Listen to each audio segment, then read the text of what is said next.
He said that Jesus Christ has risen, and he is the open door.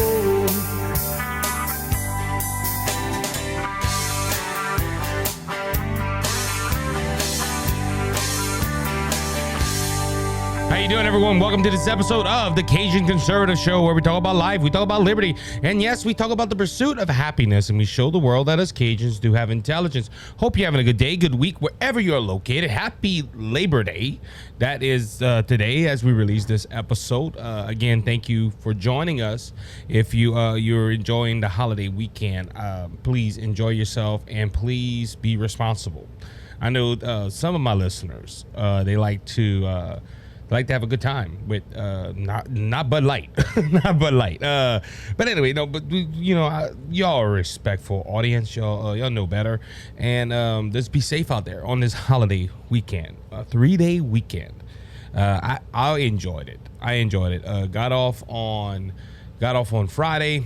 No, I worked Friday. Oh man, but no, enjoying the 3-day weekend. Got off on Friday. Yes, got off on Friday.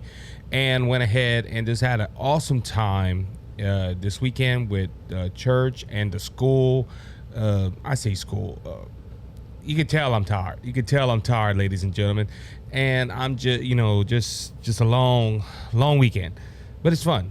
I love the Lord. And he has done great things. Saturday, spent a lot of time with the family. Played some softball Friday night. And Sunday, had a good time at church. So I'm excited, I'm blessed, and I'm highly favored of the Lord. And see, that's the thing. A lot of people always ask that question about being blessed. Isaac, you're always talking about being blessed, but aren't you like everybody else that is struggling in this economy? Yes, I am. I'm making some life decisions. I have to make some life decisions at the time of this episode, where we always do. But a lot of people will say, "Well, Isaac, you say you're blessed, but you're not driving a Ferrari. You don't have a big house. How you say you're blessed?" Well, I'm saved. First off, I gave my life to Jesus Christ at the age of 15. I was baptized in the Holy Spirit soon after, and God has blessed me tremendously with a great family and awesome parents, awesome siblings. God has just blessed me tremendously. And I'm just going to say this. God has, I'm blessed beyond measures. So even with the battles of life, even in the battles that I go through, Jesus Christ is there, and he has helped me tremendously. So I am blessed as to have him as a savior, a king. Now, you might be an atheist, you might believe something else, and you might go, "Isaac, how dare you? How can you say that?" Well, I'm just blessed. Blessings don't come, it ain't just physical. It is some things that can be spiritual. God, look, this podcast is a blessing. I never thought growing up that I would be behind a microphone, be interviewing politicians, and talking to you, the audience. I never thought that. I never thought. I didn't even know I had a passion for media.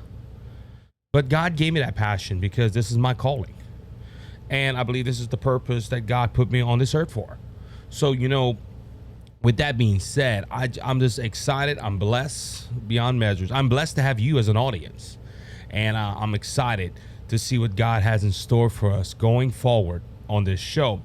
A couple of announcements. We got Mr. Chris Tauzin. He is the District 5 Parish councilman here in St. Martin Parish, the parish I live in.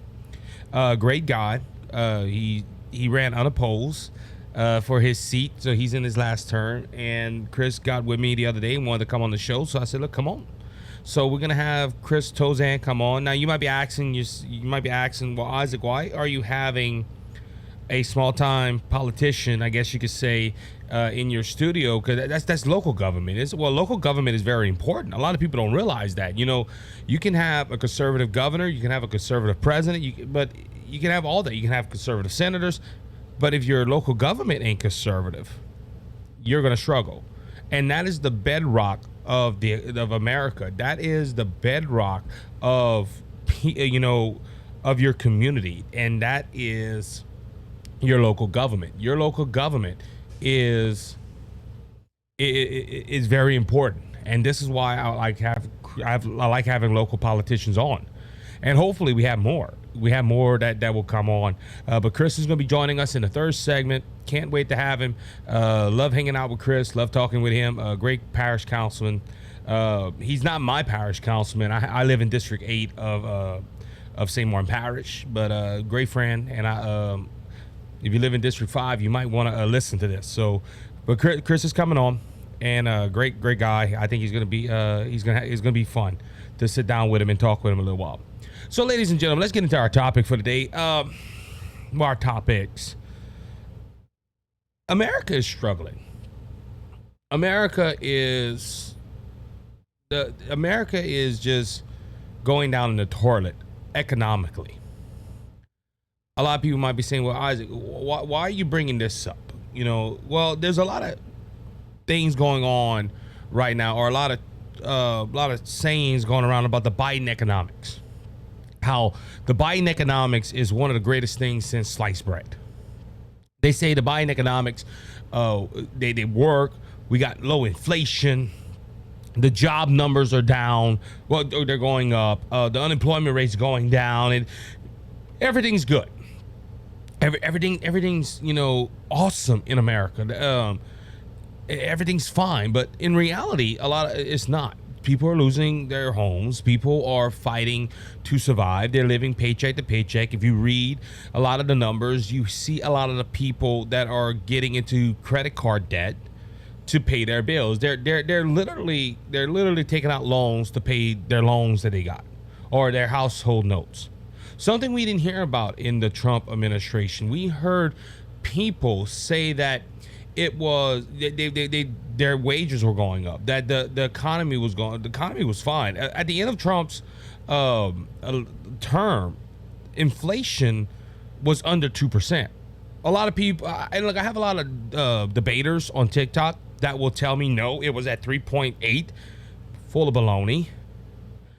They felt when they talk about this low inflation number now that's under Biden, which is still at 6.8. They would like to go ahead and say, well, this is the lowest inflation rate ever, and I'm like, no, it's not. Oh, Isaac, you're a Trump supporter. No, I'm just giving you facts. Under Biden, inflation went up 9.1, the highest ever. The only other president to get it that high was Jimmy Carter, and I said this. Jimmy Carter can thank Joe Biden. Because Jimmy Carter was labeled the worst president ever in American history. But now it is Joe Biden. Joe Biden is labeled the worst president ever. And you can go ahead and you can debate me all you want. Joe Biden has not done nothing good for this country. Nothing whatsoever.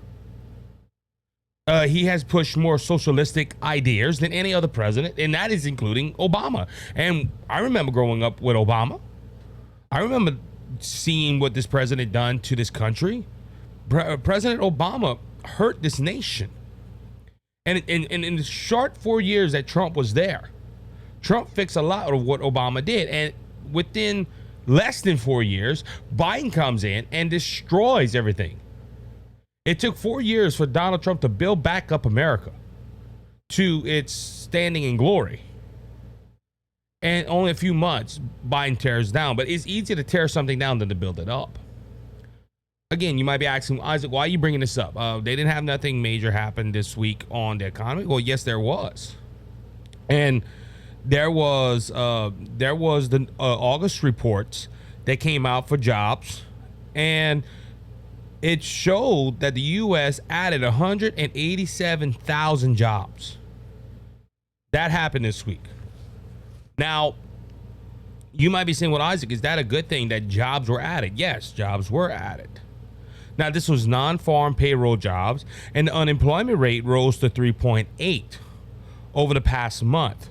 Now, Biden goes ahead and he celebrated this on Friday. He went ahead and made a speech like he always does at the beginning of every month when these numbers look good. He wasn't having these these press conferences in my that I'm aware of when the inflation rate was 9.1. He's having them now because he thinks that this is good numbers for him. Well, so he went ahead and had this press conference, and this is his quote. We're going to go ahead and read his quote. It wasn't that long ago that 20 million Americans were out of work. Biden said, the American people didn't give up. They never gave up. They never given up. And today we have the strongest economy in the world, the lowest inflation rate amongst the major economies, 13.5 million new jobs. You heard me say it before, and I'm going to keep saying it. My dad said a job is about a lot more than a paycheck. It's about your dignity. It's about your respect. It's about being able to look your kid in the eye and say, honey, it is going to be okay, and mean it.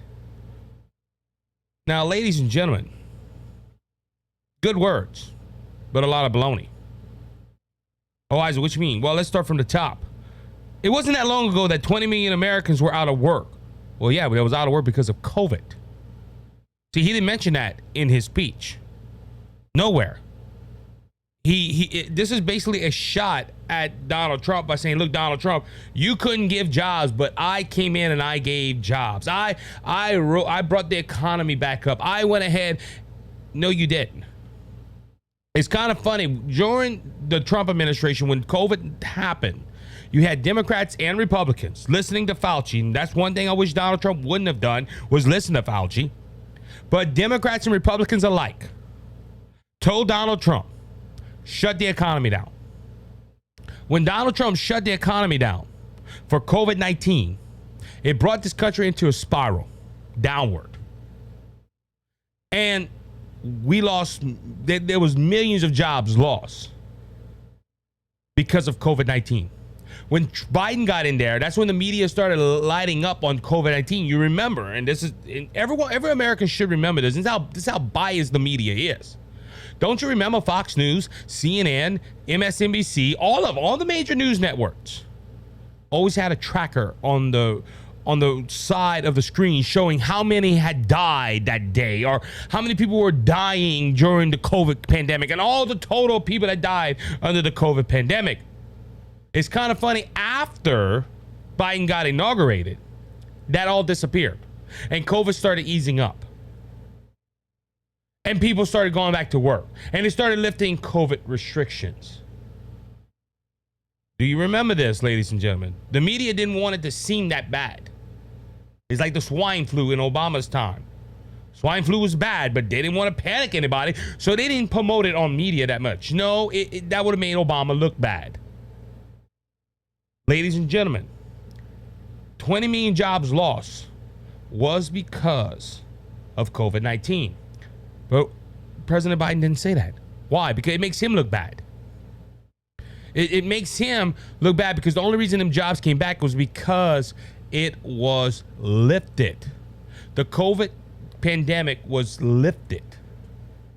And that's why that's why we have job going up. Now it's been a while since COVID now, so you can't say, hey, the numbers ticked up. But the first part of Biden's administration, that's why. Biden said that the American people don't give up. That is a true statement. I can tell that Americans are strong-hearted people. They don't give up when they hit diversity. He said they never gave up, and they never have given up. Like I said, that's a true statement. But listen to this right here. I'm going back over his quote. And today we have the strongest economy in the world. No, we don't. The Dow is going down every day. The Nesquik is going down every day. The economy is struggling to survive. But we live in one of the world's strongest economies. Now, don't get me wrong. America is still a strong economy. It is the dollar is still supposed to be the standard of a lot of countries. China has taken over a lot of that standing, though, unfortunately, because our economy is not strong. Our economy is weak. He says the lowest inflation rate amongst the major economies. Well, we might be. I don't know. I haven't looked at other countries, but they didn't give, and the Daily Caller didn't give the inflation rate right here. But last time I looked, it was still over 6%. Americans are struggling because of inflation. That wasn't Trump's fault. Biden's going on the stage, and that's for his campaign, of course. He's going on the stage and he's telling people, listen, I have one of the lowest inflation rates out of all the economies in the world. Okay. Why isn't it as low as when Trump was in office? When Trump it was under 2% under Trump. Oh, let's not talk about that because it's about me. And that's what Biden says all the time. It's about me. We're going to see that in Florida later on as we talk about that. But ladies and gentlemen, he talks about his dad talking about a job, and that you look your kid in the eye and say, honey, it's going to be okay. A job, and listen how he structured this. He says, what my dad said said a job is a lot more than a paycheck. It's about your dignity and your respect and all that. Okay, look, I'm a dump truck driver. I'm happy to be a dump truck driver. But your job, if it don't pay your bills, you have to go find another one. Because that's the only way you can look a kid in the eye and say, hey, it's going to be okay. But if you're struggling paycheck to paycheck, see, that's how he gets around it. Oh, your job is a lot more than just a paycheck. It's just more than a paycheck, man. You just, enjoy your job. Even if you are struggling, just pay your job. Just enjoy your job. Because, see, that sounds a lot better than saying, hey, you're struggling, but, hey, it's going to be all right. Now, according to this, nearly 8 in 10 consumers who make less than $50,000 a year are unable to pay their future bills until they receive their next paycheck, according to the Lending Club research. About 4 in 10 Americans who are earning more than $100,000 are facing similar struggles. That's right, ladies and gentlemen. President Biden is telling you, hey, a job is more than a paycheck. It's about looking into your children's eyes and saying, it's okay. You're going to make it. I'm using the Biden soft tone. But we're supposed to have the world's strongest economy. According to Biden, we have the lowest inflation amongst economies. But nearly 8 in 10 consumers are living paycheck to paycheck if they make under $50,000. Ladies and gentlemen, $50,000 don't go a long way no more. Back in the day, back in the early 1900s and the late 1900s, $50,000. If you made $50,000, that was good. But if you make less than $50,000 now, you're living paycheck to paycheck. And look, I'm not trying to pity Isaac. I make under $50,000 with my job. And I live paycheck to paycheck. It's not fun. But according to Biden, we're all fine. We're all good. Ladies and gentlemen, the American citizen is struggling under this president. The American citizen is fighting to survive in this nation. But President Biden, all he can tell you is, hey, it's more than a paycheck. It's more than just a paycheck. It's your respect. It's your dignity, your job. But if that job if you're getting a paycheck and you can't pay your bills, you're living in misery. See, it sounds good. It sounds good. But it's a hunk of baloney, in my humble opinion. But this is coming from the man. Also, and I'm going to wrap up with this.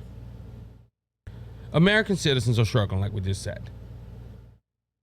And this is coming from a man that owns 2 houses in Delaware, but tells the press on Sunday after leaving church, out of all places, church, he tells the press, I have no home to go to.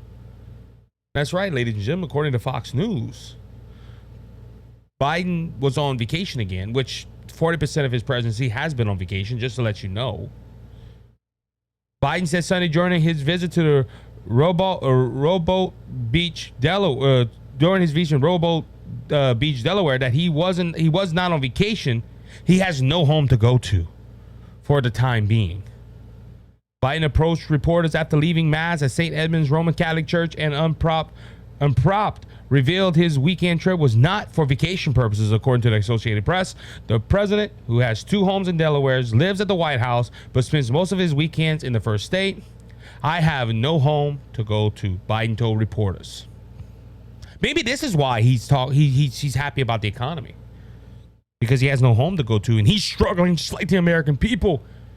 The poor man's homeless and senile, with 2 houses and the White House that he lives in. Ladies and gentlemen, this president is trying to make you feel sorry for him because he has no home to go to. But he wants to tell you, the American citizen, that you live paycheck to paycheck. Yes, you do. You're struggling. But just remember, a job isn't just about a paycheck. It's about your dignity. It's about your respect. It's about telling your children that we're going to make it, baby. We're going to make it. While the man that has no home has 3 of them. It's just hypocrisy in my eyes. A man that's saying he's struggling while sitting on a beach drinking cocktails while the Hawaiian Islands are on fire. To me, it's hypocrisy all the way through. With that being said, we're going to go ahead and take our break. We'll be right back in a few moments, so stay tuned. That the 4 things that I think are most important is to be tough on hardened criminals. The criminal justice system, you got to help out people. And I did this for years and years and years as a prosecutor. Probably 80 to 85% of the people that came through the DA's office and through my prosecution experience, they got help to get back on track. About 15% were just hardened criminals that didn't deserve to be helped. They needed to go somewhere where they could not be a danger to you and I. And so we took care of putting those people in that place. I will fight for victims' rights. I've been a vice president of Crime Fighters, the largest victims group in the state, and dealt with victims all across the state and helped them navigate the criminal justice system and soothe their broken and aching hearts from their losses. And so I would continue to do that. I'd promote the early intervention program, and I would always, always, always be pro-life, pro-gun, and pro-Louisiana and fight for all your constitutional rights. So if you want somebody like me that has a tough on crime background, I think you would be well suited to join our team, and I would be honored to have your vote on October 14th. This message is authorized by the campaign to elect Marty Maley Attorney General. Cleansed and made us whole. Not one hoof, not one soul. All right, everybody, welcome back to the second segment of the Cajun Conservative Show. Today, again, on the third segment, we're going to have Mr. Chris Tauzin. He was running for the 5th District in St. Martin Parish Council, but ran unopposed, so now he is the Parish Council elect. And he'll be with us on the third segment, talk about local politics and a little bit of his vision going forward for the parish that we live in Louisiana. Ladies and gentlemen, look, I don't know about the North. I don't know. The further, let me see how far I went up north. The furthest I ever went up north, I think, was Tennessee. I do want to go to Kentucky now, but even Kentucky, Tennessee, and all that, that's still considered the South. But I never been to New York City. I never been to Chicago. I never been to places too much north. Like I said, the furthest I went up north was Tennessee. And I don't. So what I'm about to say is, I don't know if I'm representing the North, but I know for the South. Now, I am not a beer drinker. I talked about, on the weekend, I told you guys, hey, be respectful, but I'm not a beer drinker. I'm not an alcohol drinker at all. I don't drink alcohol. The strongest thing I drink is coffee. Community coffee, by the way. I'm just saying. But I know a lot of people that love their alcohol. And they love to have a good time, according to, if you like doing that. That's if you have a good time with it.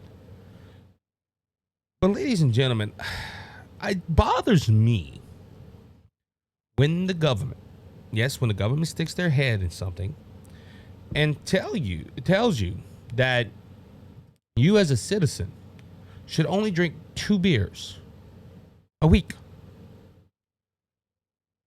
Wait, what? I said what?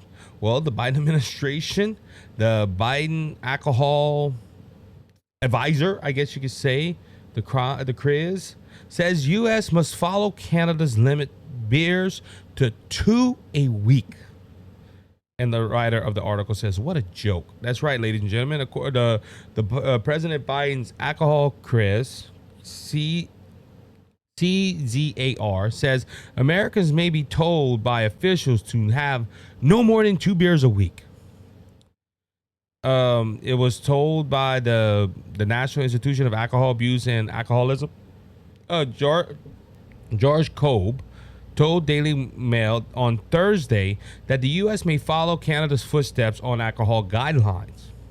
Now, according to this article that I read, these guidelines are recommended. So they're not telling you, the American citizen, that, hey, you only have to drink 2 beers. There is a law. If you drink 3 beers, you get a misdemeanor. If you drink 4 beers, well, you're going to go to jail and you're going to spend a night in jail. And every beer you drink after, you're going to have a night in jail. They're not making it a law. I don't think Congress or the Senate or anybody would do that, but they're not making a law. But this is a recommendation that only two beers a week, because Canada says 2 beers a week. Now, like I said, I don't drink, so I'm not an alcohol consumer. There was the same thing with Bud Light. Remember when they had all the rage about Bud Light and the boycott, and people were like, "You're gonna boycott Bud Light?" They didn't get my money to begin with, so they weren't missing my money. They were missing the guy that bought 3 cases a week. They were missing that dude's cash, but the one that didn't buy the beer, it didn't matter. Now, something would happen with Coca-Cola, something like that. Coca-Cola would miss my business because I drink Coca-Cola Zero. Trying to lose that weight. I need you to hold me up to that, by the way, audience. But it's a recommendation because Canada said, I'm sorry, I wouldn't listen to anything Canada says. Justin Trudeau is nothing more than a liberal hack, socialist hack that wants the government to go ahead and control your life. It goes to the same point with the gun regulations in Canada. You can't, to my knowledge, I don't think you can hold a handgun. You can't use a gun to defend yourself. The only guns you can have is guns capable of hunting. So if we're gonna follow Canada's guidelines on alcohol, what makes it to where they say, hey, we're gonna go ahead and follow Canada's guidelines on gun restrictions? Ladies and gentlemen, we should not follow anything Canada does. Canada is not, they call themselves a democracy, but they're not a democracy no more. They're a banana republic, where they tell people you're free as long as you do what the government tells you to do. Ladies and gentlemen, this is crazy. And me personally, I don't think we should do this. Now, like I said, American people, look, there's some people that are over, they're alcoholics. And if you are an alcoholic, you need to get some help. But at the same time, nobody can go tell somebody else how much they can drink, how much they can eat, how much they can drive. Look, there's speed limit signs for a reason. I understand that. But we shouldn't go ahead and tell people how much they should drink. Now, like I said, do I encourage drinking? No, I'm gonna be honest with you. I don't think drinking should be done by any individual.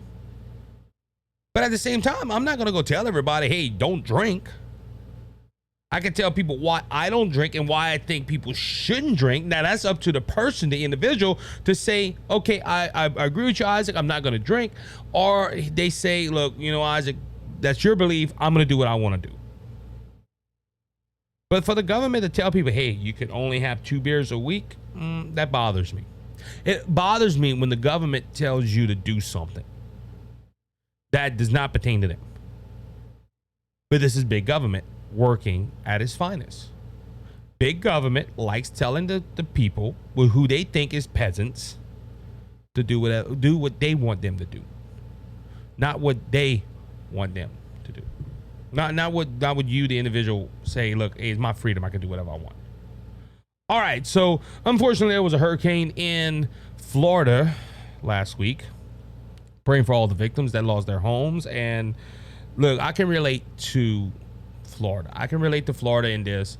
We live in Louisiana, where unfortunately we get hurricanes as well. We've been lucky for the last couple of years. We have not had that major of hurricanes. We haven't had a landfall here. I think Texas is the closest. Now we feel the effects of the wind, because a lot of people, I don't know if you realize that, and that's, like I said, people up north, they don't experience hurricanes unless it passes through as a storm. But hurricanes, you can feel the effects for miles. The wind gusts. We notice when there's a hurricane in Georgia, Mississippi, Alabama, or Texas. If it don't directly hit us, we feel the effects of the wind. We get some showers and stuff like that. So a hurricane's very powerful, and this hurricane that passed through Florida did some damage. Now, to his credit, President Biden did go to Florida. I have reasons to believe this is more like him showing, hey, I care for the people. It's the same thing with Hawaii. He took his time to go to Hawaii. He only went to Hawaii because the pressure got up. And I don't know. This is just me thinking. Possibly Biden was like, hey, I'm not going to go to Hawaii because that's a blue state.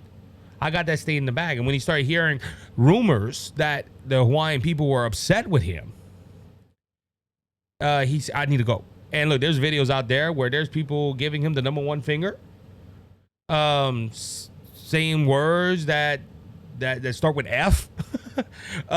They just didn't like him, but he rushed to Florida. Now, like I said, to his credit, I'm glad he went to Florida. Rick Scott met him, the state senator, the federal senator there, the senator to Rick Scott and former governor.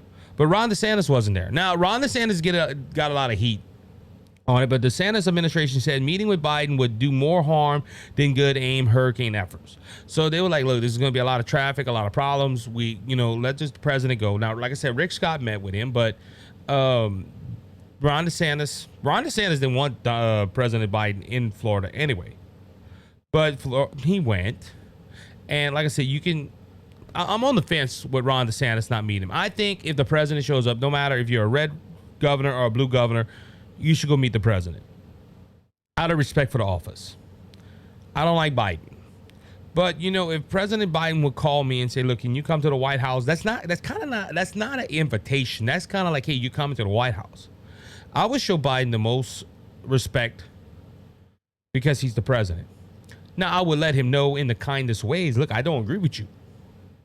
It's the same thing with John Bel Edwards, okay? I don't agree with John Bel Edwards. I won't rush to take a picture with John Bel Edwards. But if I would ever meet the governor of this state, no matter who it is, I would shake their hand and I would kindly tell him, Mr. Governor, I don't agree with you on a lot of things. But that the office of the governor is and look, that's what we're losing. We lost that in America, okay? We lost respect. Oh, I don't like Biden. If you guys ever see Biden, I'm gonna. No. He's still the president of the United States. You got to respect the person. You got to respect. Biden is still the president. I know you don't. I know a majority of people that are on this audience don't like Biden. I understand. I don't like Biden either. Most of my content on this channel and on this podcast is talking about Biden. But you still should respect the president. Every chance I get, I pray for him. Look, I feel sorry for this man. This man is losing his mind. We're seeing it. We're seeing a man that is physically unable to run this country fall apart in front of our television screens. And you got to pray for him. You feels bad. You feel bad for him. But and like I said, I'm on the fence with it. I think Ron DeSantis should have. When I understand they're running for president and everything like that, Joe Biden praised Ron DeSantis, saying, "Look, we can put politics aside." I don't think politics played a role in this. Maybe he had something else to do. I don't know. But maybe Ron DeSantis should have went. That's just my opinion. Okay, I'm not. And look, I'm a Ron DeSantis guy that's for president and stuff. But just like Donald Trump, if I see Ron DeSantis do something, I'm gonna call him out. That I disagree with. Anyway, going back to that though, while they were in Florida, President Biden was asked the question why he didn't go to East Palestine yet. Now, a lot of people might ask, well, what's going on in East Palestine? Well, a couple of months ago, or almost a year now, there was a derailment in a little town called East Palestine in Ohio. And it was devastating. These people were, they lost. People were evacuated. The air quality was bad. You had a lot of stuff go on in this state or in this town in East Palestine. And in East Palestine, they went ahead and they were asking for the president to come. They were asking for the president to, if you remember, that's when it was Twitter, X.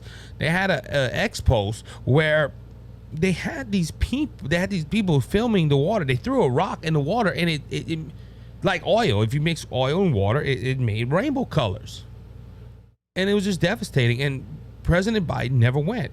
Well, he was asked during the press conference that was on Saturday that why he didn't go, and he basically said during the interview that he had not had a chance to go to East Palestine, Ohio, because he's been too busy. Now, like I said, he made the trip to Florida. Props to him. He went to Hawaii. Props to him. People were asking him to go. He took a while to go to Hawaii, but he went. Why he didn't go to East Palestine? I'm just too busy. Ladies and gentlemen, okay, I understand the president of the United States is a very busy person. But you're telling me that you could not tell your planners or people that set your schedule, look, schedule this date. I'm going to East Palestine. I'm going to reassure them American citizens that I'm going to go there. That's all you had to do, and they would have penciled it in. I'm just too busy. Ladies and gentlemen, is he too busy, or is he concerned for the air quality or the water? Or you get what I'm saying? Look, does the federal government know something that we should know about East Palestine? And look, this was a devastating event. Ladies, and look, it wasn't just this event. They had multiple derailments around that time. I don't know what was going on, but he says he's too busy to go and take care of the citizens of the United States when they're asking for him. See, that's okay. Like I said, Donald Trump would have been there in a flash. Oh, Isaac, you're saying that because you're a conservative and you like Donald Trump. And no, his actions told us he would go there if he was president. Because look at the national disasters that happened in this country when Donald Trump was president. 2 days, Donald Trump was on the ground, surveying the damage, seeing what was going on. It didn't matter. It didn't matter who it was. Donald Trump was there. This president, I'm too busy to go to a little town like that. I got to go to Delaware to my homes that are not my homes on the beach. I got to go to Nevada with Hunter and whoever else shows up, because we don't have no visitor logs. Anybody can come in and we can talk about Hunter's dealings without the media knowing about it. He's just too busy for the American citizen. Maybe worried more about Canada. For a president to say he's too busy to care for the American people, that's scary to me. That's my opinion. And like I said, you had Donald Trump. Donald Trump got a lot of criticism from every area of his presidency. But at least you know he was going to be there. He was going to be at that disaster area. And he was going to go ahead and help or reassure the American people that you were going to be okay. And he's too busy to go to East Palestine. Now, I don't know why this question was asked during this Florida event, but it opened a lot of eyes. Now, he did say, but we're making sure that East Palestine has what they need materially in order to deal with their problems.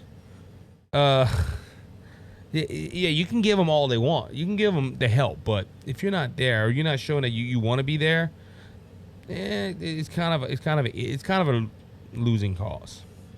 All right, so one more story, then we're gonna go ahead and get with our interview with Mr. Chris.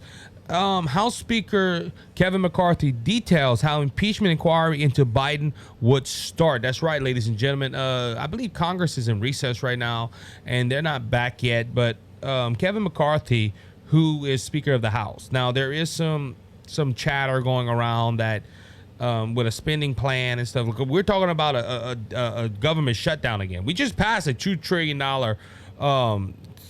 debt extension, I guess you could call it, or extend the debt. Yeah, extend the debt, and we're talking about another government shutdown. That $2 trillion was a shot in the bucket, apparently. So a lot of people are on Kevin McCarthy's back. The only thing that's saving Kevin McCarthy really is this impeachment inquiry, in my humble opinion.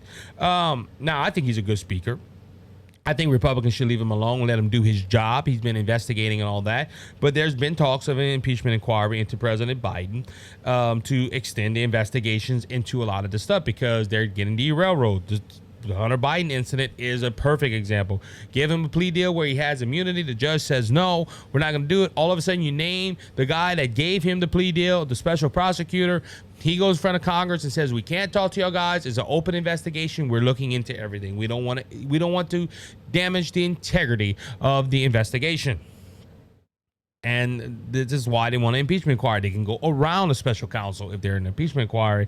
But he said last week that if Republicans move forward with deciding to pursue an impeachment inquiry into President Biden, it will only happen after there is a formal vote on the House floor. The news comes after reports have suggested that Republicans could pursue a strategy used by Rep. Nancy Pelosi of California, the former Speaker of the House, who launched an impeachment inquiry into former President Donald Trump without having members of Congress vote. That's right, ladies and gentlemen. So normally, to open an impeachment inquiry, you're supposed to have 218 votes.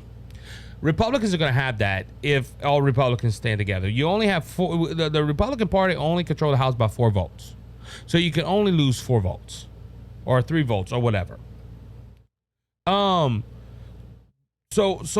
what was going on here is that some Republicans, and this is probably Marjorie Taylor Greene and others, a lot of far-right conservatives are saying, look, let's have an impeachment inquiry without votes in the House of Representatives. Now, that was never supposed to happen. Nancy Pelosi did that for the impeachment inquiries into Donald Trump.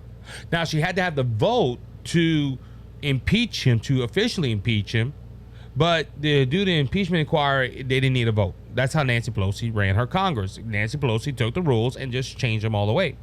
But Kevin McCarthy, however, has brought that back. Look, we're going to go ahead and do a vote before we launch an impeachment inquiry. I think every Republican should do it, but this is why I'm saying I'm happy with Kevin McCarthy. A lot of Republicans were like, well, you got to play fire with fire. You got to fight fire with fire. Okay, I understand those parts. You need to be strong with some things. But let's get back to the traditions of Congress. Let's get back to the traditions where, like, impeachment inquiries wouldn't start unless you have a majority vote. Now, I don't know why Nancy Pelosi, well, correction, I do know why she didn't hold a vote, because maybe there were some Democrats that didn't think Donald Trump needed to be impeached. She maybe wouldn't have got all the votes. So she just went ahead and her dictator self went ahead and did the impeachment inquiries. Or she thought all her people was going to do it anyway, so she just took her power upon her as the House Speaker. So I'm happy that they're doing this. I'm happy they're looking into this option of an impeachment inquiry, but at the same time, it needs 218 votes. And Kevin McCarthy, I believe, is doing right. He's going back to the traditions of the Senate. But with all this talk of impeachment, President Biden is starting to prep up for that. Now, it's kind of funny how they're starting to prep up now. I think this is why I say this impeachment stuff is getting serious. This is from the Daily Caller. White House War Room prepares to fight McCarthy impeachment inquiry. The White House has set up a war room of 24 lawyers. Now, look, he can't go to East Palestine to check on people that went through a disaster, but he can go ahead and set up a war room. Excuse me. With 24 lawyers. So you can hire 24 lawyers to go ahead and set up his defense for an impeachment inquiry. So he hired 24 lawyers, legislative aides, and communication staffers to prepare a response to a potential GOP impeachment effort against President Joe Biden. A White House aide familiar with the situation told MSNBC. Kevin McCarthy said Sunday that an impeachment inquiry into Biden is a natural step forward, adding that he plans to bring an inquiry to Congress when he returns in September. Since McCarthy's comments, White House aides have used the August recess to research GOP statements and polish their response to possible impeachment inquiries. A source familiar with the situation told MSNBC. So President Biden is taking this serious, and he should. Donald Trump should have taken this serious, taken his impeachment serious, and I think he did. But President Trump, all he would say is, "Look, they're coming after me. This is," and look, they were. I'm not going to go ahead and sugarcoat that. The Democrat Party just wanted Trump out of there. They're still trying to take Trump out of there. 4 impeachments in less than 5 months. Yeah, they're trying to take Donald Trump out of the political race. So, ladies and gentlemen, this is serious. And look, I'm gonna be honest with you. When I first saw President Biden come in there and they was talking about impeachment, I thought it was wrong. But going into this, these 3 years of President Biden doing what he's doing and hiding crimes of his son, yeah, he needs to be impeached. And look, like I said, but on a flip note, I'm glad Kevin McCarthy's going back to the traditions of the Congress.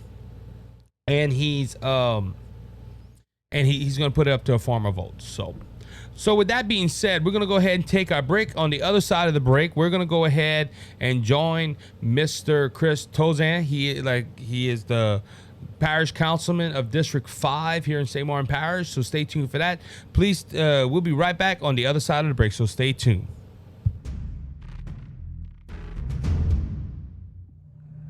Cheers and good on you, boys and girls. My name is Scott Ford, and I have a show on Rumble. It's the Scott Ford Show, all one word. The Scott Ford Show, all one word, and it's on Rumble. I'd be very happy if you went ahead and subscribed, like Isaac. I'm a true American-loving patriot. Thank you, Isaac. God bless. Enjoy your life. You're my peace of mind when this old world seems to get me down. All right, everybody, welcome back to the third and final segment of this episode of the Cajun Conservative Show. Today, I have a special guest in the house.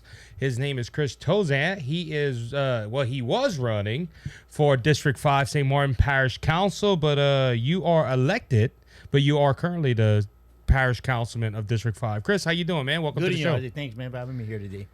Man, you ran unopposed. Is this the first time that's happened, or? No, I ran twice before I actually got elected. I ran 2 times and unsuccessful. The third time when I finally got in and everything, I went out there and I worked hard and did what I could for my district and all. And I was fortunate enough that the first go round I ran unopposed. Nobody ran against me. Ah. So this time here, this is my last and final term because you can only serve 3 terms, and I didn't have anybody run against me. So I was one of 2 mean. Councilman David Portier will go unopposed this time. So this will be my last go round. Man, you, Sheriff Beckett, and Chad Boyer, y'all all ran unopposed. Yeah. So I got a question. I asked Chad this when he was with us the other day. How did it feel that last day of qualifying? Did you think somebody was going to magically pop up, or were you still cutting grass, or what was it? I was still working and everything, and I was, I'm not gonna say I wasn't thinking about it, because, but I'm gonna tell you, as much I enjoyed doing the job and serving the people and all, man, it's really a blessing to go out there and meet people of the parish and the community. And with the redistricting and everything, it kind of changed my district around. I don't have Catahoula, Ayla Bay, Catahoula Cove, Anns Broussard Highway. I lost all that, everything across the interstate. But I picked up from Burbridge High School all the way to Papi Guidry Road. I picked up the rest of Grand Ball Road from the bridge all the way back to the fire station. And I was able to pick up the Butler Rose community, which I was really happy about because a lot of things in Butler Rose I think that we can work on and try to improve over there and help those people and just get more things done. So in a way, I'm not telling you I wasn't disappointed that I didn't have anybody run against me, but I tell you what I am planning on doing is going out and meet those people in my district that are new to my district, and just kind of building relationships with them, let them know what's going on, and just try to see what the needs are right there and see what we can do to help those people. But the last day, it was pretty satisfying to know that the people have the faith, and it's definitely a blessing when the people think you're doing a good enough job that you get to go in a post. So. Well, so I got a story. My dad always talks about running every so often, and he said, "Man, I think I'm going to run for parish council." And I looked at him and said, "You sure you want to run?" He's like, "Why?" And I said, "Well, Chris is." He goes, "Oh no, I'm good. Chris is." So you're doing something right, Yeah. Chris, in talking about that, the people have faith in you that where nobody said, "Look, we don't even want to run because he's doing a good job." Tell us a little bit of what you've done in the 8 years that you've been in that seat.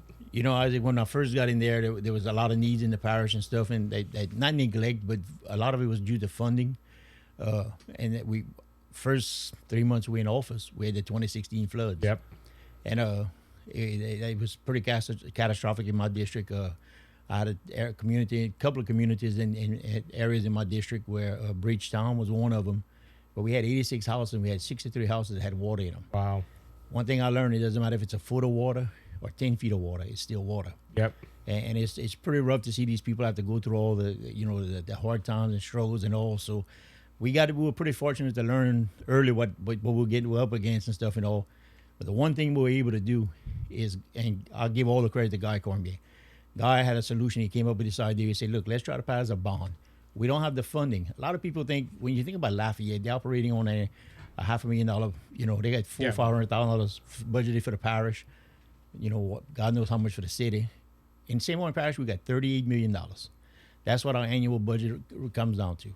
So we were able to go out, and to the taxpayers, we put it out there, and they were able to pass a millage, and we did a $20 million bond. With that $20 million bond, we were able to do the Joe Day Canal, or other projects in the parish that helped, but that helped quick and was very, very fast producing projects that made a solution to some of these problems. One of the things that was done in my district, we were able to dredge the Catahoula Lake. Catahoula Lake, a lot of people think, Catahoula, it benefits Catahoula. And it's not so much for Catahoula as it is the people on this end of the parish, right, all the way to the top of the north end of the parish in Mr. Reshaw's district, as far as St. Landry Parish.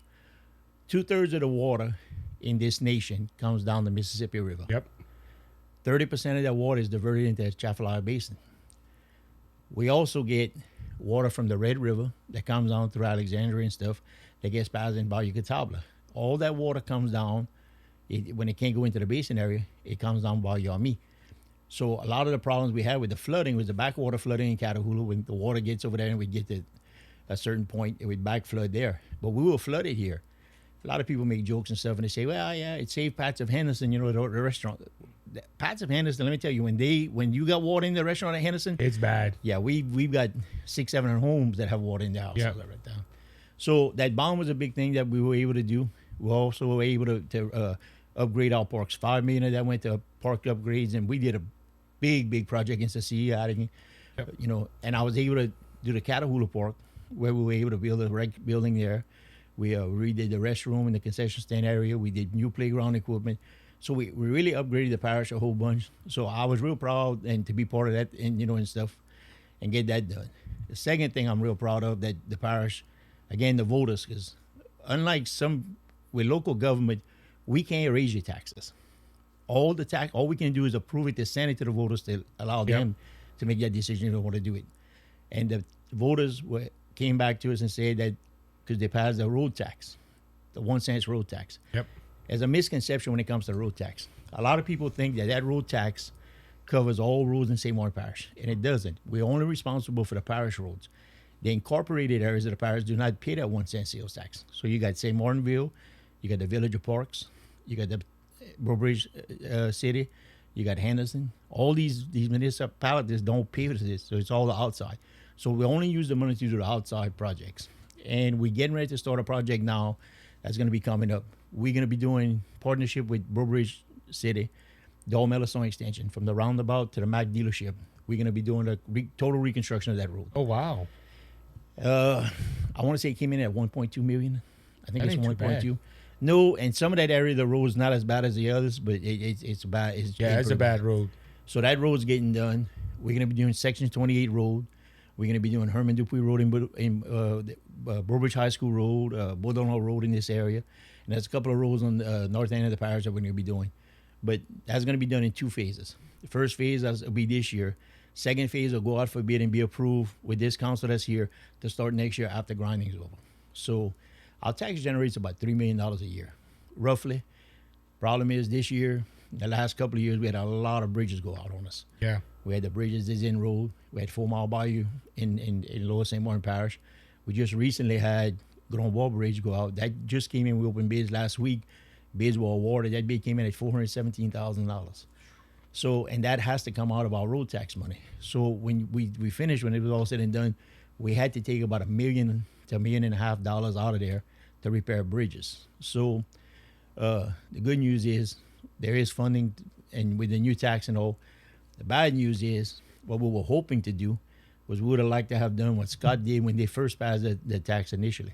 They were able to bond their money and go out and do all the roads. And that was our idea to get done. Problem with all that was we couldn't do it because interest rates are so high.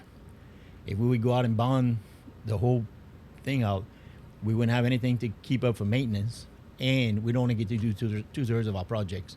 So kind of like balancing your checkbook at your home, Yep. you got to do what you got to do, and we don't want to go to banks, and we ain't looking to borrow money. We're looking to just, make this parish run on what we can afford to do. Yeah, you got to try to run it on a budget that helps out just not your voters, but also Right. everyone that will come visit and all that good stuff. Yeah. So, Chad, you talking about this with roads and all that like that. A lot of people would ask me why you have a parish councilman. We heard all over the country, and we call a parish council. You have county councilmen Right. outside the state. But local politics is very important to the community. Yeah, a lot of people like seeing the president's race or the governor's race. Those are big hot topics. Right. But you got to go out there and vote for your local officials too, because you're a conservative, and imagine if the whole state's conservative, but your parish council isn't, or your county council, that's the bedrock of this country is local politics. Yeah, most people don't stop to realize that, but not everybody's going to use the sheriff. I mean, most people, if they're law-abiding citizens and don't have problems going on there, not to say the sheriff's not important. He's probably one of the most important figures Yep. we have in the parish. But not everybody reaches out to the sheriff. Everybody drives on roads. Everybody's got drainage issues. The libraries, the fire stations, health units, parks and recreation. That all comes down to your local government. So the one person you contact more than anybody else is going to be your parish councilman. And your parish councilman's job and obligation to go is to see what the needs are in his area, bring those needs forward to the rest of the council, address that with the parish president, work on coming up with solutions and ideas of how to pay for these things and how to get them done. And we've been fortunate in St. Martin Parish. We've had some good council members come across. We've pretty much been very conservative. We've never been in a position since the history of parish government has started that we were ever broke or we were in the red. We've always been able to manage our money and keep our stuff, pretty prioritized what needs to be done and get them done. I'll tell you one thing we do that a lot of people don't know. We have video poker in St. Martin Parish. It doesn't matter if you have 2 video parlors or if you have 10. It'll generate you about $1 million a year. Wow. On our share. So what we do with the money that we receive from there, that money is not spent. That money is put aside for the following year. That's our hurricane preparedness money. That's our little cash cow. So if we hit a floodings or we hit hurricanes or anything, we don't have to wait for FEMA to come here to bail us out. We can start helping ourselves before, to where it's not a lot of money to get started, but it's enough to cover the cap and what we have to come up with in outside of the the matches and stuff, to where it helps us. And if we don't use it, it goes into a fund called Excess Video Poker. Excess Video Poker can be used for road projects, for funding of the jail. Parish government owns the jail. We own every government building in the parish is owned by and maintained by the St. Martin Parish government. A lot of people think that the sheriff department is responsible for the jail, and they're not. We're responsible for feeding, medicating, clothing, everything for those prisoners. The jail is ours. We own the jail. Courthouse, same thing. We pay the tab on that. We got to pay. That's out of your local tax dollars. So with $30 million, it doesn't go very far. But when you got the right people budgeting and managing the money, and so far we've been good accountants of our money, and we've done the right thing. That's awesome. And look, you're not the only one. Dean, who's running for parish president, Yeah. you have a couple of guys on that council.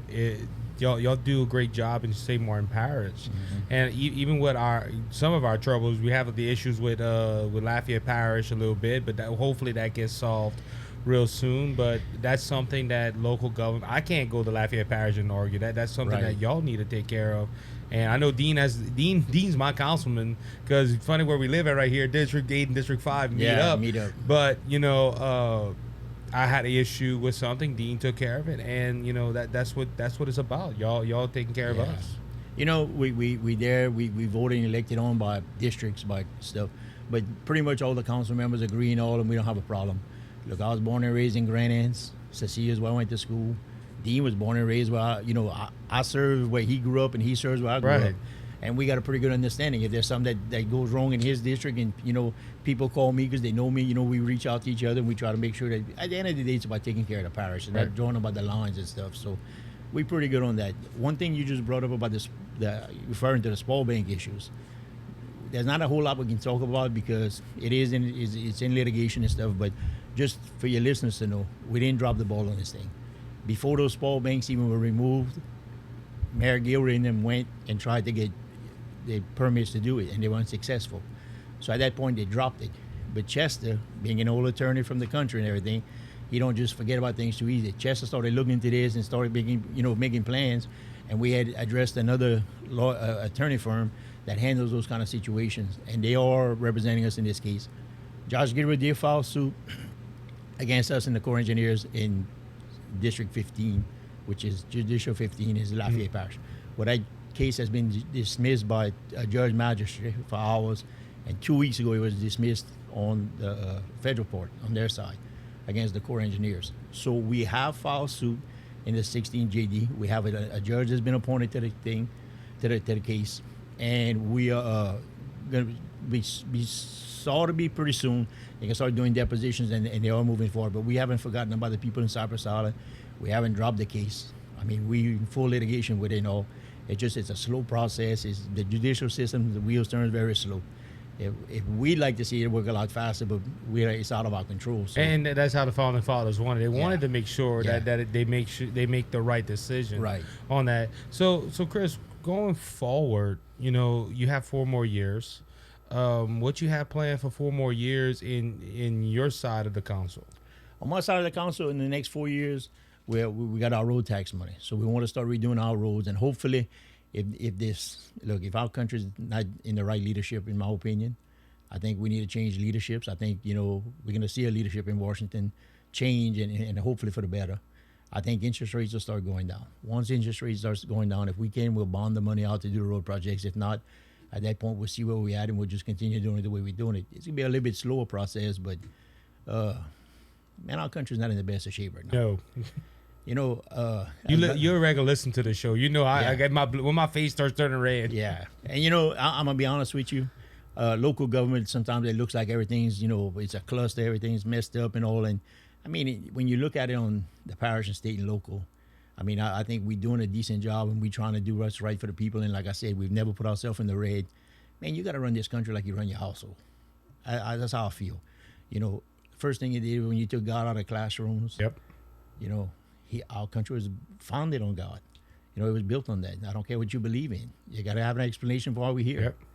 Yep. And I think the country's headed down the wrong thing. It seems like when I was a young boy, everything they told me that was bad, they're telling you now it's good. And it's just we need to regroup. I think the silent majority is going to come out this round. I think a lot of people are frustrated with the way things are going. I think it's going to get better. Our state, I think, is going to be headed in the right direction. I'm openly always supporting Jeff Landry. I think Jeff's the guy to do the job. Jeff came in there as Attorney General, and he was able to do things that most people never wanted to do. Not that he couldn't do, that nobody else wanted to do, and Jeff did them. I think Liz was a big part of that. I think with Liz and Jeff as governor, we'll have a good team over there in Baton Rouge fighting. I think Blake Miguez, I'm supporting Blake Miguez. I think Blake is qualified. Blake says everything I want to hear and everything I want to see happen. He goes over that. He's one of us, man. He cares about this country. Yeah, we had him a couple of weeks ago over here. I think maybe a week ago. Yeah. Time flies so fast for me. But yeah, Blake, I like Blake. Jeff's my number one right now, but Yeah. I'm not gonna lie, Wags is a close second too. Yeah. So I like both of them. I think we're any one of those candidates that are up for governor will be better than Sean Wilson and John Bell Edwards, Yeah. in my opinion. So We definitely listen. I'm an independent. I've been an independent for a long time. I ran as an independent, won as independent, stayed as independent. I got people that tell me all the time that's in the Republican Party, man, you're one of the most conservative guys we know. Why aren't you in the Republican Party? I say, look, as soon as you start getting rid of them rhinos, I'm jumping on. I just feel independence is the way for me to go right now. But I can't really pull a lever for a Democrat anymore. no. It's just we trusted him, we believed in him, and it's not this. Back in the day when my grandfather was alive, and we had a old blue dog Democrats in Louisiana, and got things done. We worked across the aisle, and they got things accomplished, and you don't have that anymore. So I got a question on that because I don't know if you're a Donald Trump guy or Yeah. Ron DeSantis. See, I'm a Ron DeSantis guy. Yeah. Like, Donald Trump's my second guy if I had to pick someone else. But on that side, you talk about blue dog Democrats. Do you think Robert Kennedy has a shot on the Democrat side? Because you're talking about blue dog Democrats, that's blue dog all the way, and he has a reputation. I call him the Donald Trump of the Democrat Party because that's a storm over there on the Democrat side. Yeah, he follows his brother's footsteps. He's pretty conservative guy. He doesn't vote and he doesn't act like a Democrat. No, He's kind of like some of the rhinos that are Republicans that should be Democrats. He's one of those Democrats that should be Republican, I think. I like him a lot. I think he'd be great for the Democratic side. I wish he was. Then we'd have a no-win situation, no-lose situation. right. Because no matter who the Republican nominee is, well, I can't say who the nominee is. There's a few of them in the Republican side I don't think are very good. I like Ron DeSantis. I do. I like what he's done for Florida. He's put that state where they need to be, and he's a very conservative guy, and he's not as opinionated as Trump is. Look, I love what Trump has to say. I love the way what he accomplishes. Sometimes his mission of getting it out there might be a little different. But I think at the end of the day, the way it's going, if Trump was to have to back out or he was able to back out this race for some reason, I think Ron DeSantis is the guy that we need. That's who would be my second choice. Or Vic Ramaswamy. That's a younger version of Donald Trump right there. That's what I got from the last debate. Yeah. The last debate, I'm going to tell you, I watched the debate and everything, and I thought Nikki Haley did the best in the debate out there. She was pretty good. She was a firecracker. She was a firecracker. Like I said, out of the best part was between her and Ramaswamy. Yeah. That I hope I'm saying his name right, but anyway, they went ahead toe to toe, and that was one of the highlights of that. So Parish Council though, 4 years after we have a parish race right now, right, for our president. Two good conservatives are in there. I'm not gonna ask you who to endorse because we all know these people, but Chester's coming out, and Chester was a good fit for the parish. Do you what about you going forward? After 4 years, if Chester came in here, and what Chester brought to the table was something that Guy and Scott wasn't able to bring. Was Chester, his weakest part was public works and stuff like that, because that wasn't his strong point. But the most important thing Chester brought was he was our attorney from the beginning of time. He also was attorney for Charles August. He was the attorney for school board. He represented a bunch of municipalities in Bridge and different ones. And Chester was to me, he's probably one of the most knowledgeable guys out there when it comes to government law. A lot of people might not realize this, but Chester left us. He left parish government for about 8 months. When Jeff became Attorney General, he went to work for Jeff in Baton Rouge, and he handled some stuff for Jeff and helped things get started over there. Then he came back, and the deal was he was going to go for a year, and then he wasn't planning there to stay forever. He just wanted to go. So Chester brought a lot to the table. The guys that are running right now for parish president, look, Dean and I have a good relationship. We sat on the council for 8 years together. Dean's smart enough to do the job. I think he's capable of doing it. Pete Delcom, I really didn't know Pete that well, and I got to know him. I've talked to him, met with him a few times. He's well qualified. Yeah, very qualified. I mean, he ran a bank. He construction company. He did his business.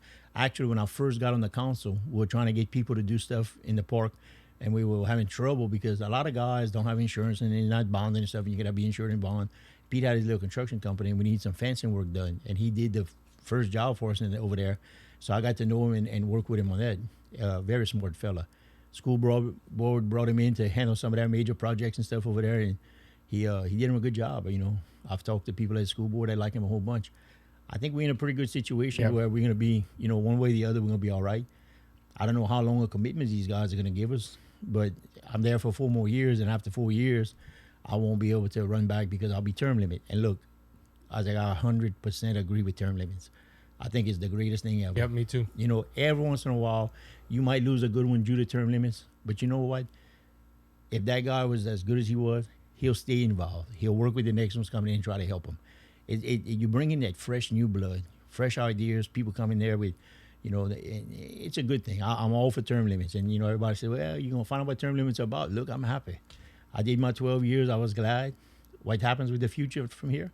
I don't know. I'm never closing the door opportunity. We'll see what happens in 4 years. We'll see what positions will open or what I do. Shit, I might be running with my little granddaughter to baseball games. We'll see what's going to happen. Yeah, and that, I had somebody ask me to run for RPEC, and I was like, look, not right now. I think I'm doing good on this microphone more, but yeah, you just gotta wait and see. I just had to ask, for 4 years. I understand. 4 years though, you already have a standing date. Right. You're gonna have to come here and tell me. Well, you'll be the first one to know if I decide to do something. Either way, if I decide to run with my granddaughter, play baseball, or run for a different position, I'll let you know. But it's funny. I tell people this all the time. Troy Hebert was our senator. Me and Troy were best of friends. And I served as a legislative assistant to Troy in the Senate, and we did most of the agriculture bills on his side. And Troy always told me, look, never close the door to opportunity, keep it open and stuff, and you never know what's going to happen. And he was a big part of me getting into politics and everything. But I enjoy what I did. I served in the governor's task force for the Chafalaya Basin. Me along with Shervin Collette and Jody Mesh and a couple other guys, local guys, we were one of 12 voters out of a 30 panel that went throughout the state, and some of these projects are paying off. We're doing the Dixie Pipeline project right now, and we're going to be doing some more projects in the basin. So I enjoyed what I did, and it's been good, and I'm looking for the next 4 years, and we'll see what happens after that. Hey, that's as long as you keep on going good, you won't hear me. Well, and I guess that's a good thing, Yeah, but I tell people all the time, but listen, before I got into politics, I was always involved in politics. But before I got into an elected position, I tell people, look, it used to be a whole lot easier to stir the pot than to actually have to bake a cake. When you're baking a cake, you got to watch not to burn that thing. Yeah, and that like I said, y'all got me on your heels every so often. So, but well, that's a good thing, people. We need to be accountable, Yep. Sometimes we think we're doing the right thing and all that, and we might be doing the right thing, but somebody else might come in there with a better idea, and that's what your constituents are there for. They're there to keep you in line and make sure that you work with them and all. And it's not about calling people out and saying that you're doing a bad job or you're doing something wrong. It's when you hear somebody, listen, we got 9 districts in this parish, and I serve with 8 different council members, and I can tell you, you would not believe this, and that this is one of the most important things I've learned serving on the council. Every district is different. What happens in my district might not work in Tangent Norris's district. What happens in my district might not work in Brook Champon's district. A lot of people don't realize that the cash cow for St. Martin Parish, our biggest economic port is the Cade Community Center, that industrial park, that area there. That's where our bread and butter is. That's where money comes in from. That's the biggest collections we have. And so everybody's district is a little bit different, and everybody's opinion, it might not be as valuable, it might not be as important to you as it is to them, but everybody should be vetted out and listened to. And then this year, going on to the 4 years, you're going to have new faces, especially in District 8. You're going to have a new parish president. You're going to have a lot of new things. So that we know we got 2 new districts coming for sure with Brook Champagne, running back, and you got Mark Thibodeau and Corey Melisson, I think 2 good guys. Blaine, and then Dean's old district, you got Blaine and you got Ben Clay, and all 2 really good guys are there. So I think it's a win-win situation, no matter what happens in the parish. I think things are looking good. Yeah, it's looking good in our parish. Yeah. So, Chris, if anybody wants to get in touch with you about anything, how to get in touch with you? Same phone number I've had since I got elected and before, 277-3563. Call me. Most people know where I live. One thing, I work in the parish. I'm local. I'm available. I'm here all the time. If there's anything I can do, look, inside of my district, outside my district, whatever I can do, I'm willing to help, man. I just want to make sure that our parish keeps moving forward and not behind, and just keep doing what we're doing. October 14th, you going to any parties or what? Hopefully. Hopefully, yeah. Hopefully going to the governor's party, and we got something going on there. Yep, but we got a announcement on that coming up soon. We're going to be doing a 3-hour program like we did for the candidates. So the midterm elections. So Yeah. we're gonna be either in here or we're gonna be somewhere live videotaping. So Look, I want to tell you, I appreciate everything you do here. You know, Thank you you. get the voice out. I'm not everybody's a big Moongaphone supporter and everything, but I like listening to Moon. I like listening to some of them guys because they local guys and they keep you up to date with what's going on, and especially what you're doing here. You're local. You're right here, and you're keeping everybody abreast of what's going on. So thank you for what you do. thank you. I appreciate that. Chris, thank you for coming on, man. We're gonna have to schedule it again soon. Not a problem. Anytime you want me on, I'll come on. You live right down the road, so you good. So. I can run across the sugar cane field and be here in 5 minutes. So you it's like the not old days, running your bare feet. Yeah, not a big problem. Chris, thank you, man. Appreciate it. Thank you, Ozzy. That was Chris Tauzin. He is the District 5 Parish councilman here in St. Martin Parish. He gave out his number. If you have any questions, if you live in St. Martin Parish, you can always call him. Until next time, remember that Jesus Christ is King. He's coming back, and he's coming back soon. So don't be faint of heart, because Jesus has overcome the world. If you know Jesus, your Lord and Savior, reach out to me. I'll tell you how to make Jesus your Savior and heaven your home. Until next time, be blessed, be encouraged. You have a good one.